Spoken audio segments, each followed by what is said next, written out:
jemput semua untuk berdiri. Marilah kita memuji Tuhan.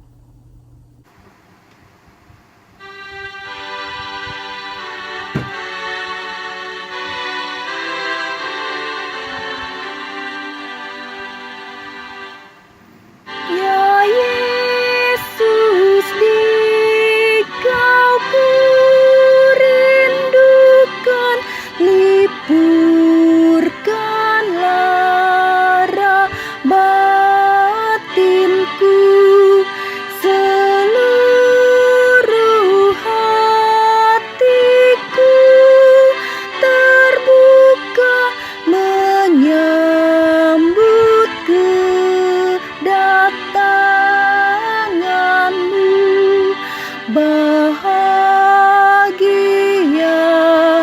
terang sorgawi, Engkau harapan dunia. Terbitlah surya maha kasih, dan jiwaku terangilah.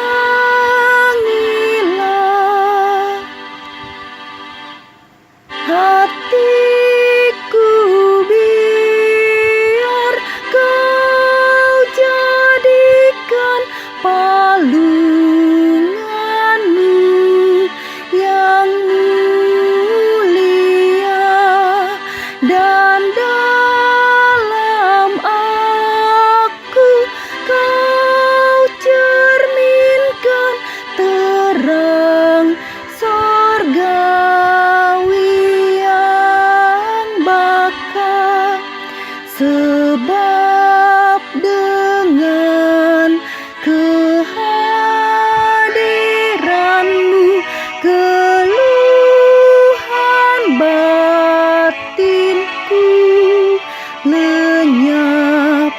Kiranya lahir dalam aku, dan tinggallah serta tetap.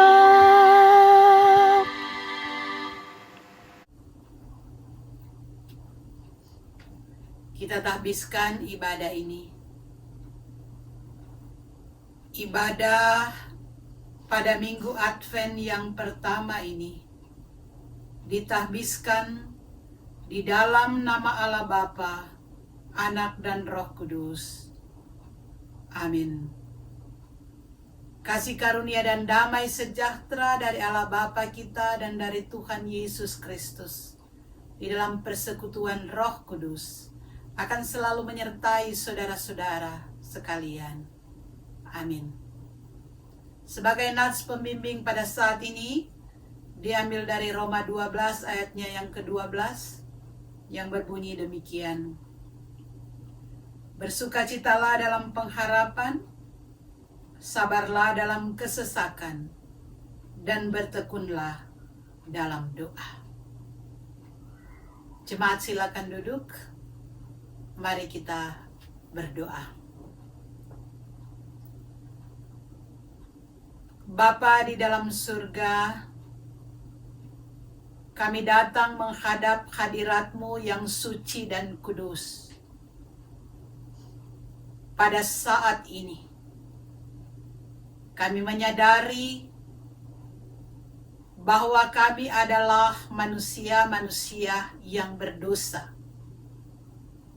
Banyak pelanggaran dan kesalahan-kesalahan yang kami lakukan di dalam kehidupan kami setiap hari, baik pribadi, di dalam kehidupan berumah tangga, maupun di dalam kehidupan kami sebagai satu persekutuan jemaat Tuhan. Seringkali ya Tuhan, kami yang mengaku sebagai anak-anak Tuhan, namun di dalam kehidupan setiap hari, banyak hal yang kami lakukan, di mana kami inginkan agar supaya segala sesuatu yang terjadi sesuai dengan kehendak Kami.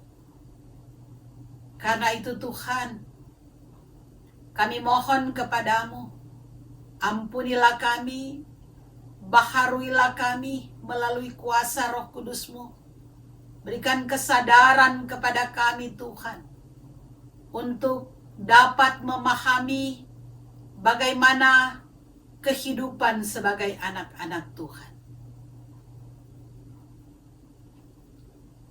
Bapa di dalam surga, layakkan kami untuk menjadi anak-anak-Mu yang hidup dalam kesetiaan dan ketaatan hanya kepadamu saja.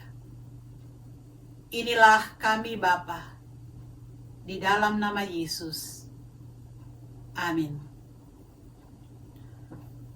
Saudara-saudara, kita mempunyai Tuhan yang Maha Kasih dan Maha Pengampun. Dan karena kasih-Nya kepada dunia, maka Dia yang ada di tempat yang maha tinggi, Dia datang ke dalam dunia, lahir di dalam dunia, di mana kita akan menantikan akan hari kelahiran Tuhan Yesus Kristus. Karena itu kita bersyukur mempunyai Tuhan yang penuh kasih dan kesetiaan. Marilah saudara-saudara kita sambut dengan memuji Tuhan.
Saudara-saudara, marilah kita persiapkan hati kita untuk mendengarkan firman Tuhan.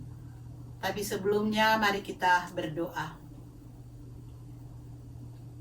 Bapa di dalam surga, dalam persekutuan kami pada saat ini, kami rindu untuk mendengarkan firman-Mu.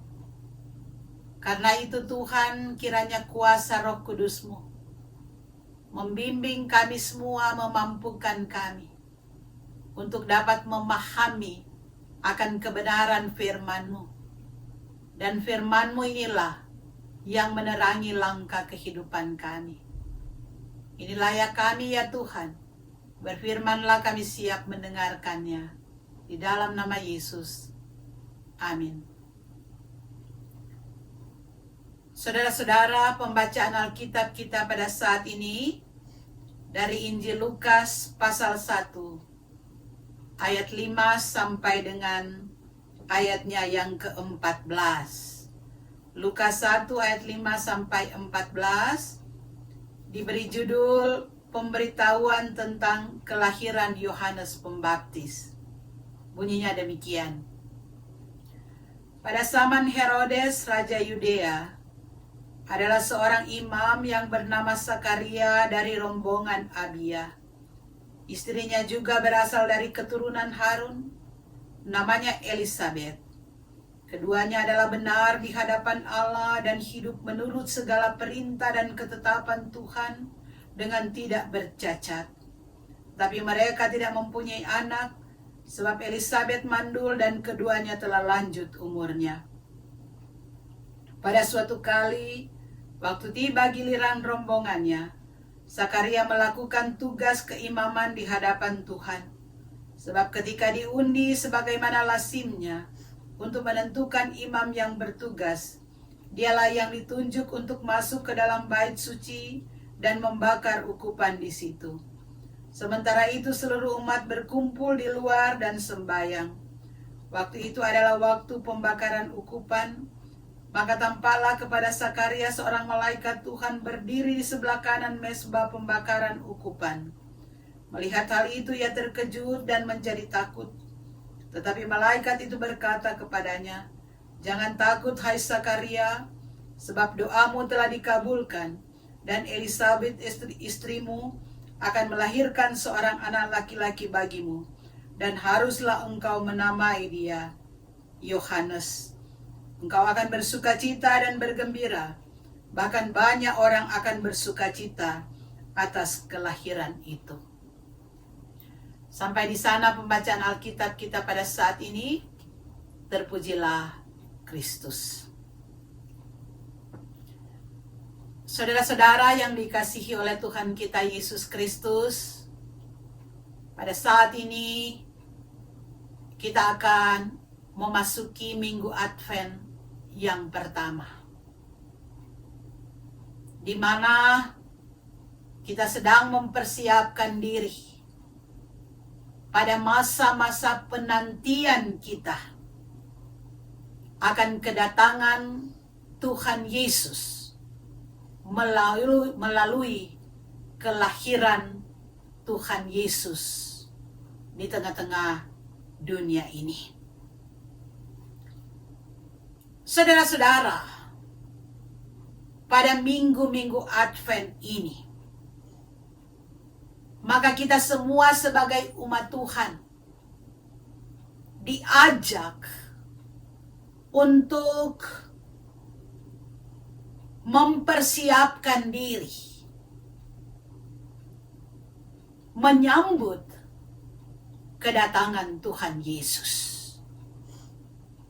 Nah, di dalam persiapan ini, saudara-saudara, firman Tuhan tidak mengajak kita untuk lebih mengutamakan persiapan-persiapan di dalam hal lahiriah.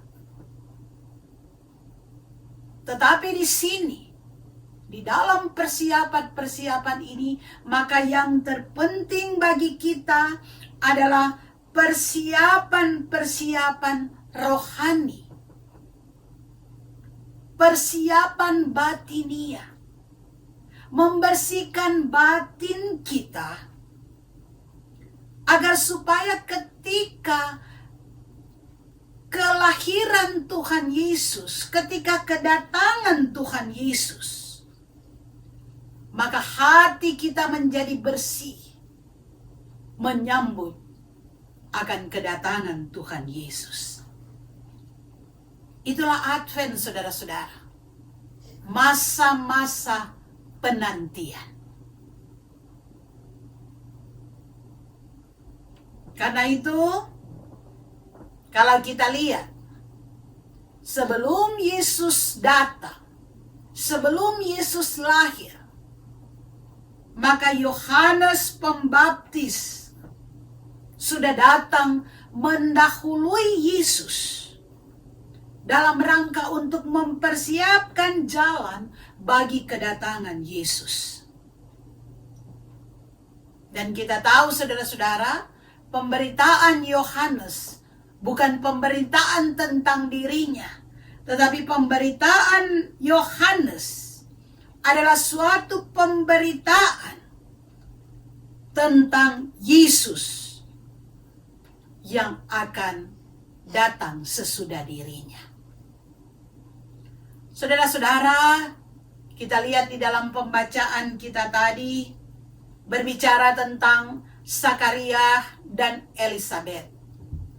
Sakaria dan Elisabet adalah orang tua daripada Yohanes Pembaptis. Kita lihat di dalam pasal 1. Di situ mencatat bagaimana kisah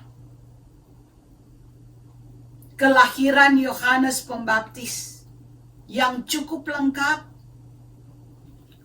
Dan dikatakan saudara-saudara bahwa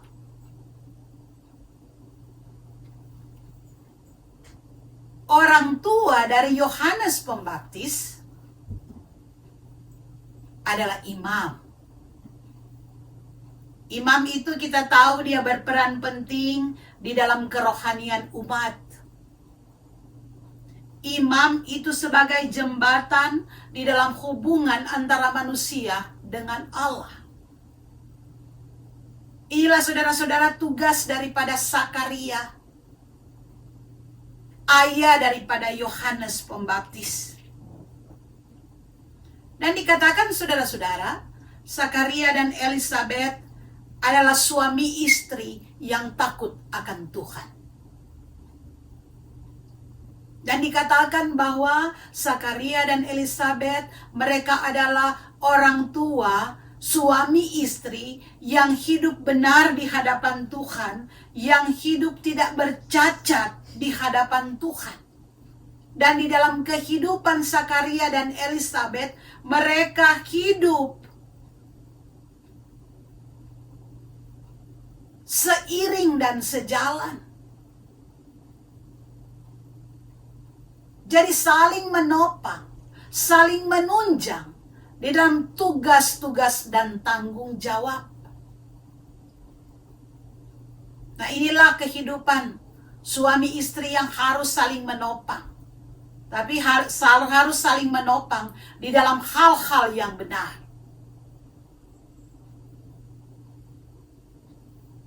Namun kita lihat di dalam firman Tuhan, walaupun mereka dikatakan sudah hidup benar di hadapan Tuhan, bukan berarti mereka tidak punya pergumulan lagi di dalam kehidupan. Walaupun mereka rajin, mereka taat, mereka setia, ternyata mereka juga diperhadapkan dengan pergumulan di dalam keluarga, di dalam rumah tangga, di mana harapan mereka dengan kelahiran seorang anak yang didambakan, yang dirindukan, itu belum terwujud. Bahkan saudara-saudara, di dalam pemikiran manusia, apa yang mereka harapkan itu tidak mungkin akan terwujud karena usia mereka yang sudah tua.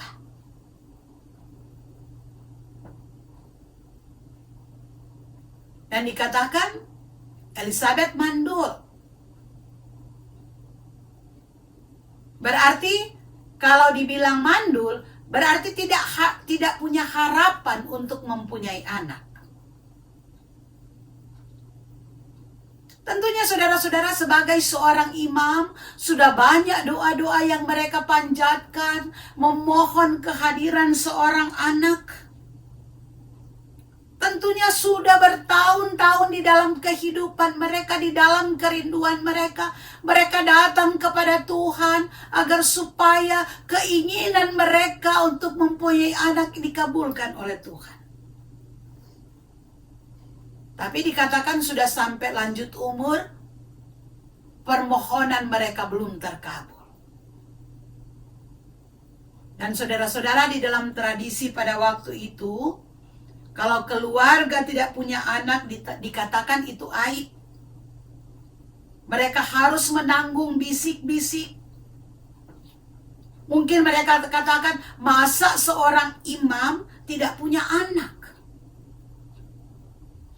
Dan kadang-kadang kalau dikatakan aib, mereka menganggap bahwa banyak dosa yang sudah dilakukan sehingga terjadi yang demikian. Banyak dosa yang disembunyikan. Itu pemikiran manusia, saudara-saudara. Dan kita tidak tahu saudara-saudara apa yang menjadi jalan Tuhan, apa yang menjadi kehendak Tuhan di dalam kehidupan manusia, apa yang menjadi rencana-rencana Tuhan. Itu tidak ada manusia yang tahu. Tapi itulah hidup saudara-saudara. Seperti Sakaria dan Elisabet, mereka mengalami suatu penantian yang cukup panjang memiliki keturunan. Tuhan menjawab pergumulan mereka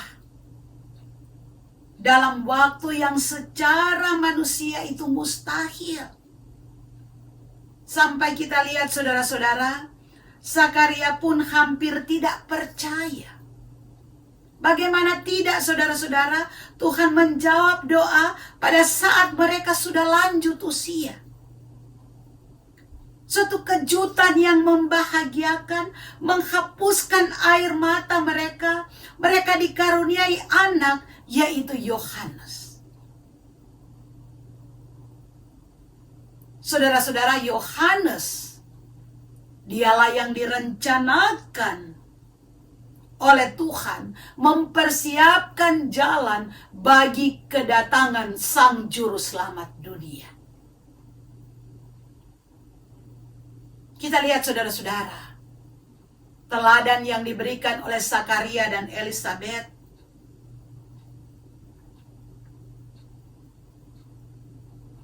Kita lihat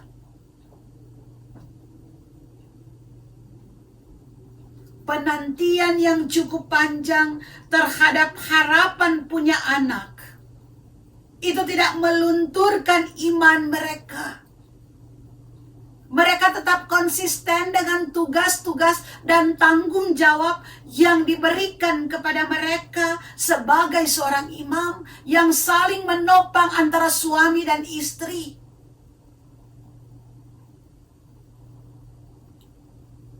Iman mereka tidak luntur, iman mereka tidak goyah, iman mereka tidak kendor.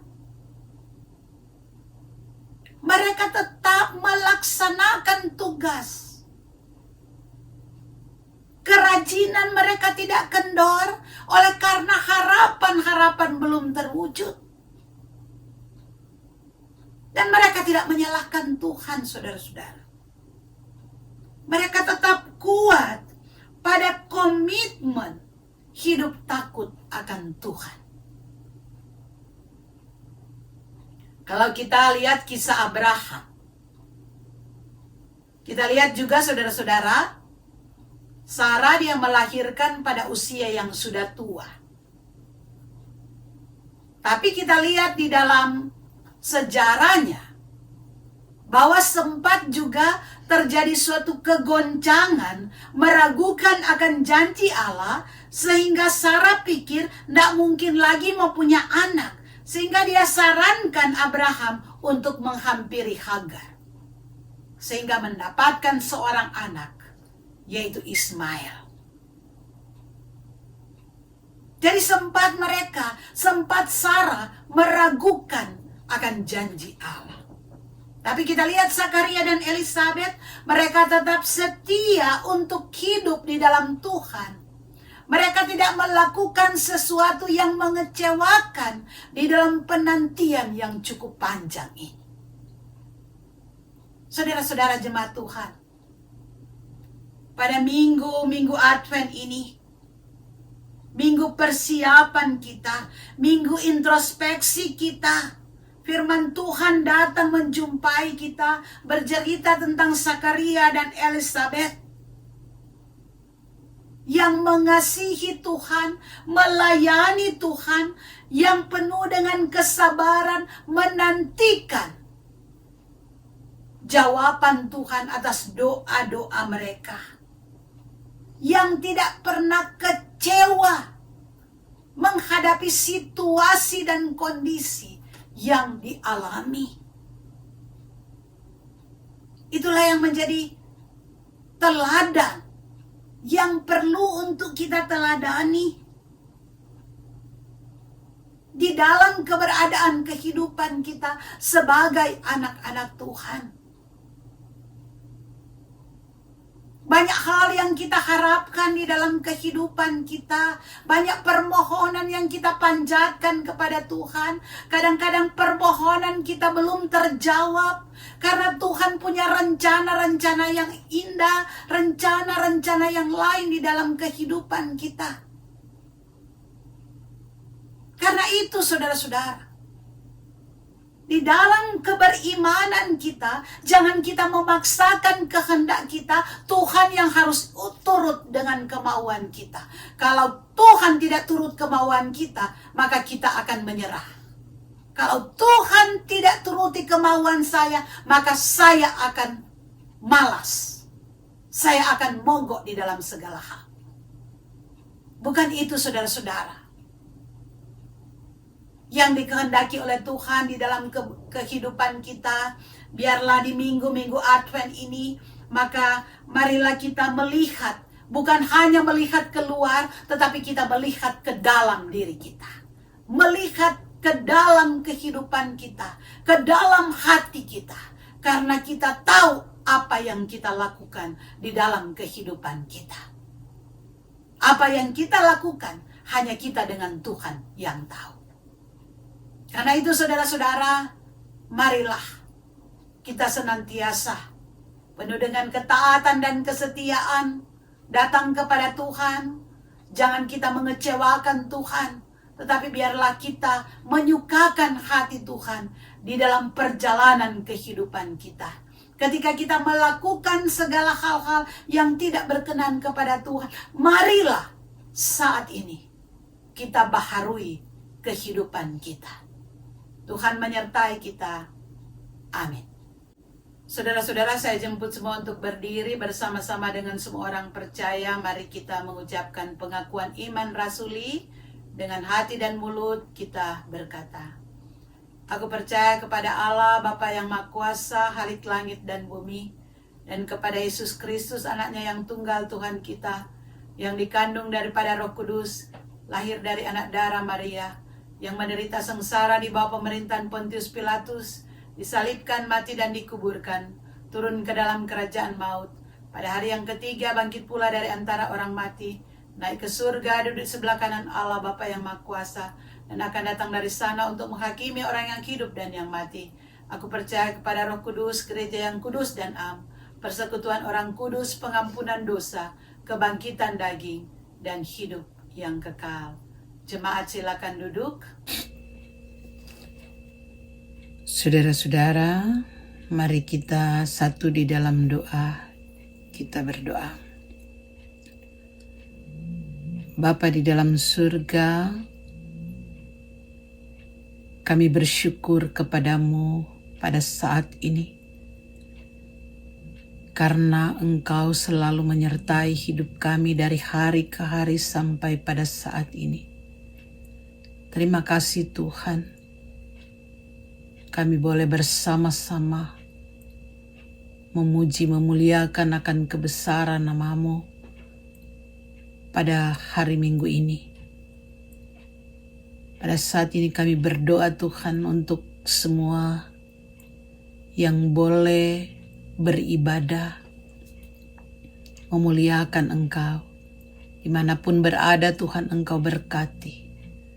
Tuhan, Engkau sertai, jaga dan lindungi, jauhkan dari segala bahaya-bahaya yang mengancam, jauhkan dari segala penyakit-penyakit, jauhkan dari segala hal-hal yang tidak dikehendaki.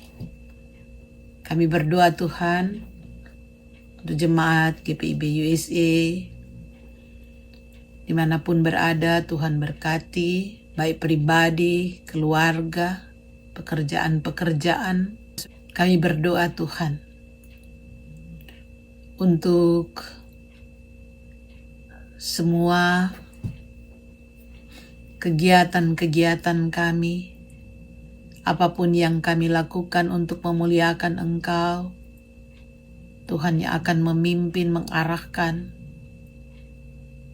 Begitu juga ya Tuhan, kami mau berdoa untuk mereka-mereka yang bersuka cita. Berkati kesukacitaan mereka, agar di tengah-tengah kesukacitaan ini mereka selalu mengingat bagaimana Engkau Tuhan yang memimpin langkah hidup. Kami mau berdoa Tuhan, bagi saudara-saudara yang mengalami pergumulan-pergumulan di dalam kehidupan. Engkau tahu Tuhan apa yang dirasakan. Karena itu Tuhan berikan kekuatan kepada mereka. Kami berdoa untuk keadaan dunia sekarang ini. Dengan adanya pandemi virus corona, banyak hal yang terjadi Tuhan. Banyak orang-orang yang kehilangan saudara, kekasih. Banyak orang-orang yang saat ini bergumul dengan penyakit yang diderita, bergumul dengan keadaan yang terjadi di dalam kehidupan mereka. Tuhan juga yang mau hadir memberikan kekuatan kepada mereka. Kami mau berdoa ya Tuhan untuk mereka-mereka yang sakit dimanapun berada Tuhan. Mungkin kami saat ini berada dalam keadaan sakit. Tuhan yang menjamah. Untuk Bapak Edison Sambuaga yang saat ini juga berada dalam keadaan sakit. Tuhan yang akan menjamah dia dengan kuasa-Mu. Tuhan yang akan menyembuhkan penyakitnya. Kami berdoa bagi mereka-mereka yang usia lanjut, di masa-masa ketuaan mereka Tuhan jaga dan lindungi. Lebih khusus Tuhan kami berdoa untuk Ibu Soficia Tendak Gerung, Ibu Tuti Muaya, Bapak Yohanes Langgar, Bapak Tungka, Ibu Tungka Walando. Tuhan yang akan selalu bersama-sama dengan mereka di masa-masa ketuaan, berikan kesehatan. Kami berdoa Tuhan untuk situasi dunia sekarang ini. Tuhan, Engkau yang tahu semuanya. Engkau yang Maha tahu, mengetahui peristiwa-peristiwa yang terjadi. Karena itu Tuhan, biarlah kehendak-Mu saja yang boleh terjadi di dalam kehidupan. Tapi kami mohon kepada-Mu Tuhan, bebaskanlah dari segala hal-hal yang menjerumuskan kehidupan manusia. Kami berdoa ya Tuhan, untuk kami semua, baik pribadi, keluarga, Tuhan yang selalu menolong kehidupan kami, memberkati kehidupan kami, pekerjaan-pekerjaan kami. Bagi yang sedang mencari pekerjaan, Tuhan juga yang menjamah dan menolong. Engkau tahu Tuhan kerinduan-kerinduan mereka. Peliharalah kami semua, jaga dan lindungi kami.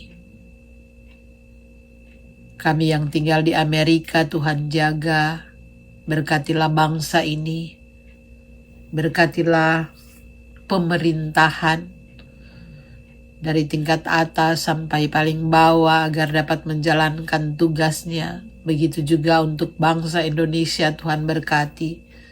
Banyak hal yang dialami oleh bangsa Indonesia sekarang ini. Tuhan yang hadir, memberikan hikmat kepada pemimpin-pemimpin untuk melaksanakan tugasnya. Begitu juga untuk saudara-saudara kami di Indonesia, Tuhan jaga dan lindungi. Yang sakit Tuhan jamah dan sembuhkan. Engkau tolong hidup mereka Tuhan, berikan kecukupan kepada mereka. Berkati semuanya ya Tuhan, kami hanya berserah kepadamu. Kehidupan kami, masa depan kami, kami serahkan kepadamu Tuhan. Karena Engkaulah yang merancangkan segala sesuatu di dalam hidup kami. Inilah doa kami di dalam nama Tuhan Yesus yang mengajarkan kami berdoa. Bapa kami ada di surga, dikuduskanlah namamu. Datanglah kerajaan-Mu, jadilah kehendak-Mu di bumi seperti di surga. Berikanlah kami pada hari ini makanan kami yang secukupnya. Ampunilah kami akan kesalahan kami seperti kami juga mengampuni orang bersalah pada kami. Jangan bawa kami ke dalam cobaan, tapi lepaskan kami daripada yang jahat. Karena Engkau punya kerajaan dan kuasa dan kemuliaan sampai selama-lamanya. Amin. Saudara, marilah kita akan memberikan persembahan sebagai ungkapan syukur kita atas berkat-berkat yang Tuhan berikan. Dan dengarkanlah apa yang menjadi nats persembahan dari 1 Tawarik 29 ayat 14 yang berbunyi demikian. Sebab siapakah aku ini dan siapakah bangsaku, sehingga kami mampu memberikan persembahan sukarela seperti ini, sebab daripada mula segala-galanya, dan dari tanganmu sendirilah persembahan yang kami berikan kepadamu. Saudara-saudara, marilah kita kirimkan persembahan kita melalui Zelle GPIB USA, atau kita masukkan ke dalam amplop untuk diberikan kepada bendahara. Tuhan memberkati persembahan-persembahan yang sudah kita berikan. Saudara-saudara, saya jemput semua untuk berdiri. Kita akan memuji Tuhan.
Kembalilah di dalam kehidupan, jadilah pelaku-pelaku firman, bukan hanya sebagai pendengar saja, dan terimalah berkat Tuhan.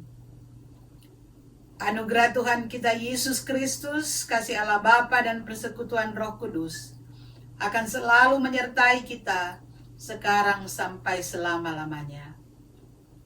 Amin.